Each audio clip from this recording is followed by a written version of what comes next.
나는 밀리터리 덕후다. 본격 밀리터리 팟캐스트 밀떡을 시작합니다. 정치 함께 경례 밀떡. 밀떡. 바로 안녕하세요, 박찬준입니다. 안녕하세요. 놀러온 남자 정명석 정정입니다. 예, 안녕하십니까. 월간 플래툰 홍희범입니다. 월간 플래툰 이준규 기자입니다. 네, 이렇게 밀떡이 시작됐습니다. 밀떡, 이번 시간 계속해서 네, 한국전쟁 70주년을 기념해서 그와 관련된 이야기들을 나누어 보고 있는데요. 이번 시간은 지난 시간에 이어서 지상무기 체계 중에서 좀 더 무겁고 큰, 말하자면 포병, 그 병과로 보면 포병이 운용했던 무기 체계들, 그리고 또 기갑이죠. 그렇죠. 지상전하면 기갑. 한국군에게 통한의 무기체계였죠. 그렇습니다. 그렇죠. 한반도에 왜 전차가 필요 없습니까? 기갑전도 여러 번 일어났어요. 여러 번 일어났죠. 그 기갑전에 사용됐던 무기 체계들을 한번 알아보고 있는데요. 우선 기갑 얘기가 나왔으니까 전차부터 가보죠. 예. 전차는 제가 알기로는 7개 국가의 11종의 전차가 오우야. 생각보다 많이 들어왔습니다. 한국 전장에서 등장을 했어요. 크고 많은 작게. 분들이 생각하면 T-34.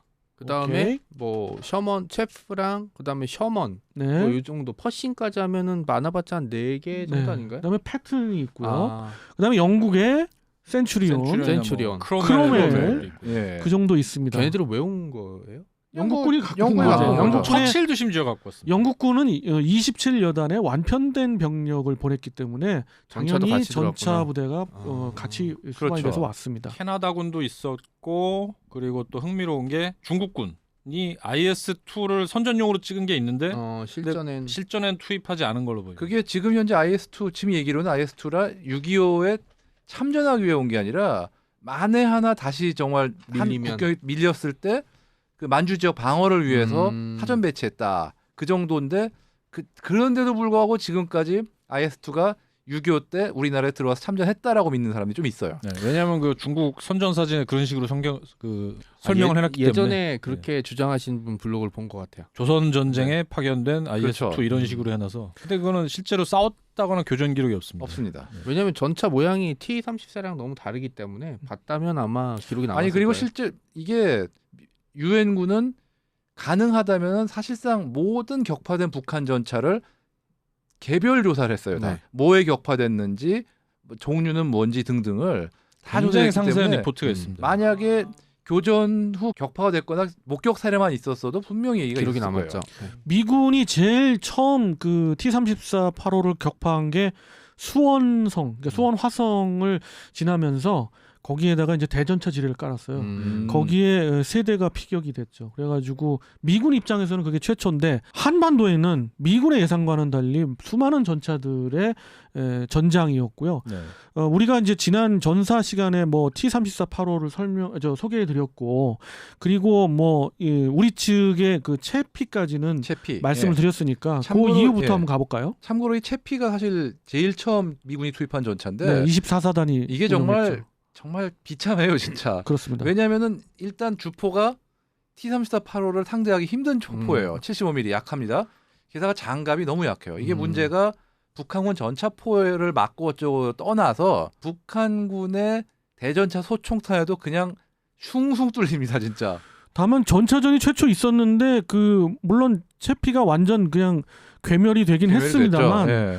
그래도 집중 사격을 해서 T-34 8호를 몇 대 정도는 파괴를 한 대 했어요. 간신히, 확실히 격파한 예. 기록이 있고요. 간신히 이게 사실 정말. 미군은 이거면 충분하리라 생각하고 일본에서 저걸로 수송기를 실어왔거든요. 그렇죠. 심지어. 그래서 잽싸게 투입을 했는데 쓸려 나갔죠. 진짜. 낙동강 그것도 방어선에서 그냥 남아 있는 박살이 거를 어떻게든 그 상태 좋은 것만 골라가지고 갖고 온 게 그러니까. 났죠. 네네. 그 이후에 이제 본격적으로 부산으로 들어오고 있던 전차가 유명한 셔먼이죠. 셔먼이죠. 네. M4 2328이고. 그런데 그 패튼이나 아니면 이쪽은 퍼싱은 모르겠지만 셔먼이랑 T-34가 붙으면 어느 쪽이 재원상으로 어느 쪽이 날까요? 일단 이게- 재원표로만 보면은 T-34가 좀 유리합니다. 근데 실전에서 결과를 보면은 결론은 먼저 보고 먼저 쏜 놈이 이깁니다. 왜냐하면은 결국은 장갑 방어력과 주포 관통력이 교전거리상 먼저 보고 쏘면은 먼저 맞은 쪽이 격파될 수밖에 없거든요. 다만 셔먼이 재원표상에 없는 유리한 점이 몇 가지가 있는 게 첫 번째 고장이 덜 납니다. 두 번째 시야가 좋아서 먼저 볼 확률이 높아요. 시야도 아니, 좋고 그다음에 포탑 회전이 굉장히 빨라요. 관측 장비도 좋고 전체적으로. 퓨리에서도 타이거보다 더 빨리 네, 돌았잖아요. 어쨌든 네. 포탑 회전이 독일 전차보다도 월등히 빠른 걸로 돼 있었기 그다음에 때문에 이게 결정적인 게 발사 속도가 빨라요. 일단. 재장전이 또 빠르고 그렇죠. 그렇기 때문에 먼저 보고 먼저 쏜 다음에 명중탄을 더 많이 날릴 수 있어요. 실제로 보면은 셔먼하고 싸웠을 때 T-34가 격파당할 경우 여러 발 맞습니다.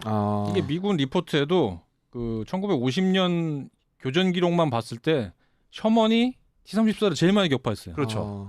많이 만난 M26, 편도 M46보다도 더 많이 격파했기 때문에 많이 만나기도 했지만 어쨌든 기본적으로는 일단 셔먼이 유리했습니다. 네. 이제 셔먼과 T-34-85 이 서로의 그 재원을 봤을 때는 어느 게 좀 더 낫어요? 사실 T-34가 낫죠. 낫죠. 주포 구경이 더 크고 85mm 장갑도 뭐 더 조금 더 두껍고 경사 장갑에 재원표상의 속도도 더 빠르고. 근데 결론은 낫다고 볼 수가 없는 게 결국은 홍 필장 말씀대로 먼저 보고 먼저 쏘면 그게 위너가 되는 정도 수준이에요. 심지어 조종도 더 셔먼이 쉬워요. 그렇습니다. 이 문제는 미군이 그 셔먼을 상당량 들어오면서 그 퍼싱까지 같이 들어왔다는 거죠. M26 퍼싱은 T-34가 상대하기엔 너무 벅차요. 그렇죠. 퍼싱은 간단하게 해서 T-34가 먼저 보고 먼저 쏴도 안 돼. 안 되죠. 이기보단 지루 확률이 높아요. 그렇습니다. 그래서 그게 이제 그 상당히 대규모의 기갑전이 벌어진 게 바로 그 M26과 T-34-85였던 거고요. 그렇죠.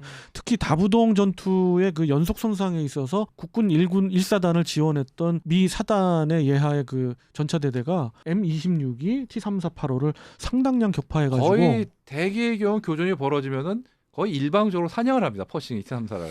사실은 그 120대로 시작했던 그 T-34-85를 계속 투입을 합니다. 그 242대도 모자라가지고 80대를 더 소련에서 추가로 소련을 받죠. 합니다. 그래서 16전차여단, 17전차여단을 긴급 편성해서 낙동강에 보냈는데 그거마저도 완전히 완파가 되죠. 다만 퍼싱이 처음 우리나라에 들어왔을 때는 문제가 많았던 게 고장. 고장이 너무 잘 났어요. 음. 그래서 두 대인가 세 대인가 결국 고장 때문에 맞습니다. 유기했던가 그런 걸로 알고 있습니다. 그 다음에 이제 왔던 게 M46인데 야. M46은 주로 그 낙동강을 뚫고 들어가가지고 우리가 이제 반격을 할 때 특히 그 미 해병사단의 예하 전차대대로 M46이 운용이 많이 됐어요. 물론 그렇죠. 지상군에서도 운용됐지만 수량은 물론 그렇게 많은 수는 아니었고요. 전체적으로 봤을 때. 그리고 셔먼 중에 이렇게 호랑이 그림을 전면에 그려놓은 유명하죠. 전차들이 좀 그렇죠. 있죠. 뭐 셔먼도 프라모델로도 있고, 많이 나왔죠. M26, M46 중에도 그렇게 앞에 근데 그려놓은 게 약간 그 셔먼이 앞 전차 차차도 높잖아요.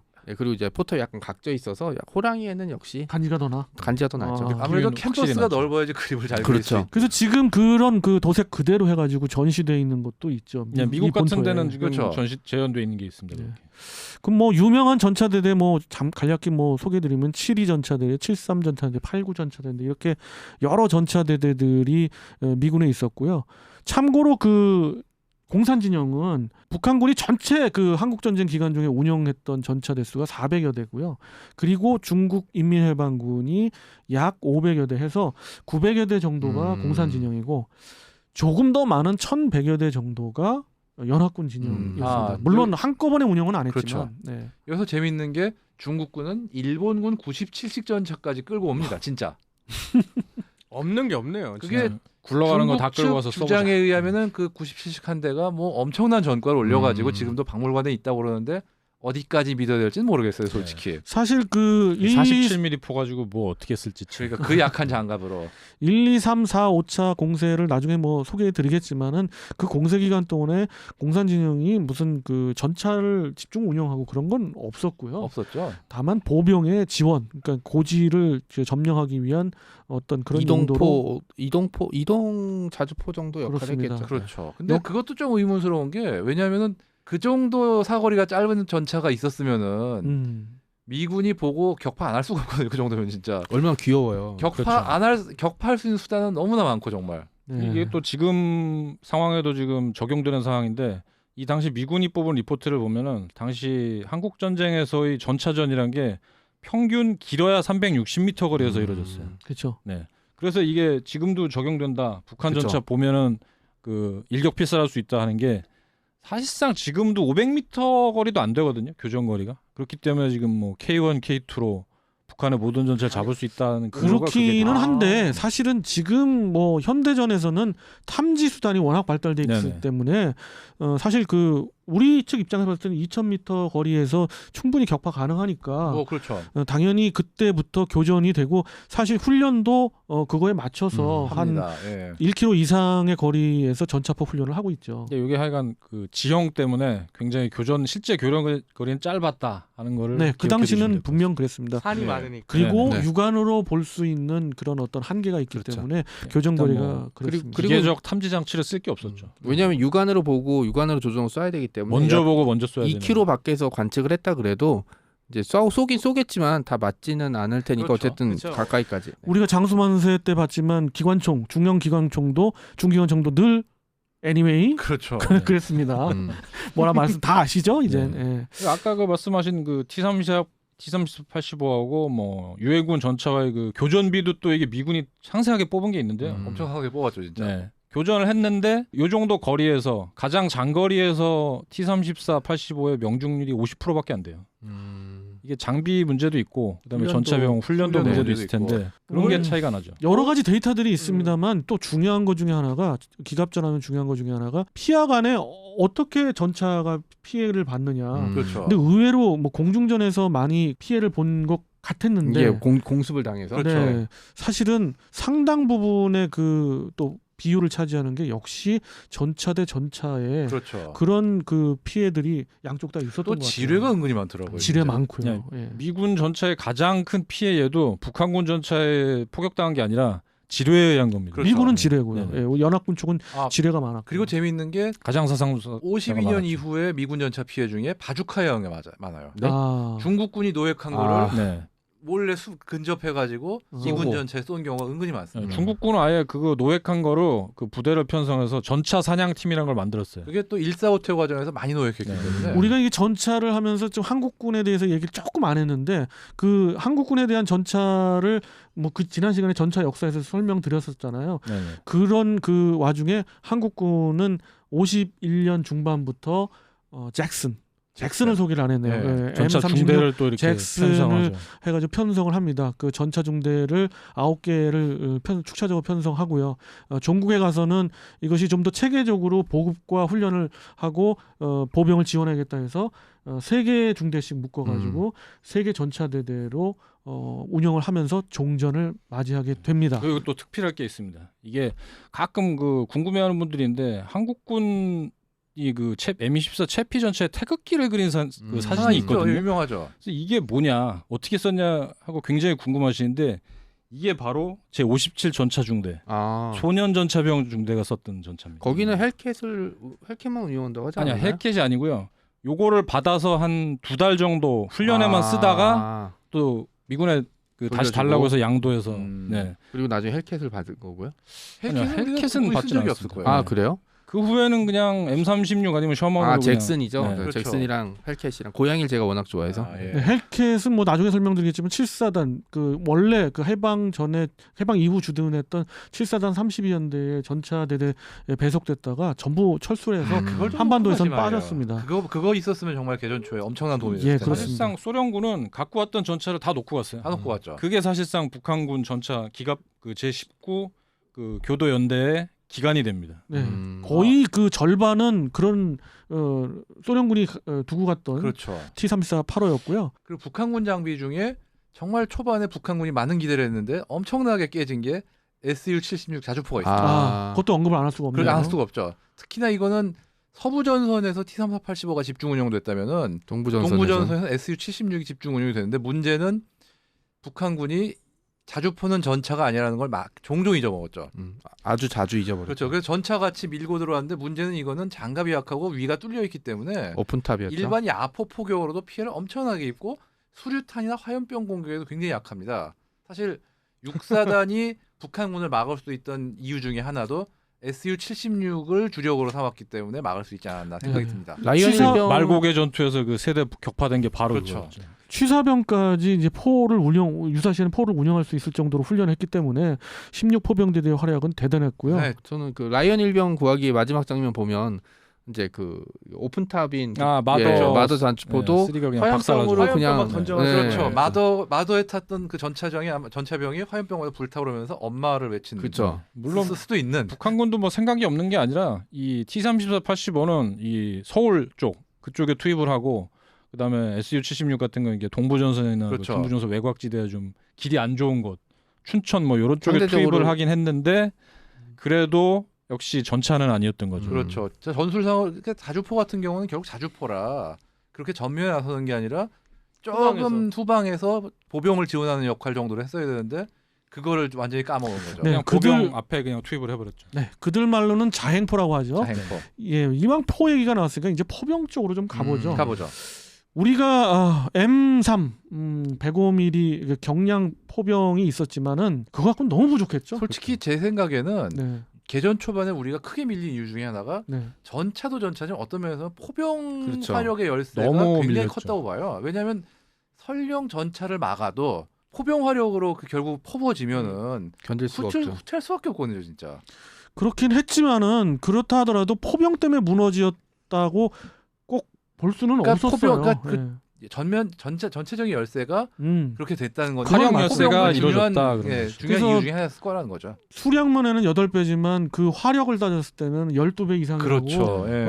그렇게 분석을 하는 분들이 근데 많- 저는 홍 많습니다. 편장 말씀에 좀 무게를 두는 게 뭐냐면 사실은 사거리도 짧고 그다음에 음. 숫자가 줄었기 때문에 대포병 사격이라는 게 거의 불가능했죠. 했기 때문에 그냥 쏠 때 그냥 맞는 수밖에 없는데 사실 상대방이 이렇게 보여서 총을 쏘고 밀고 당기고 하는 거면 심리적으로 아 내가 지금 퇴각해야 되는구나 아니면 여기서 버틸 수 있구나라고 계산을 할 수 있는데 보이지 않는데 계속 포가 그렇죠. 날라오면 이건 언제까지 날라올지도 모르겠고 그 밴드 오브 브라더스 보면 포격이 끝나갔고 나왔는데 또 떨어지거든요.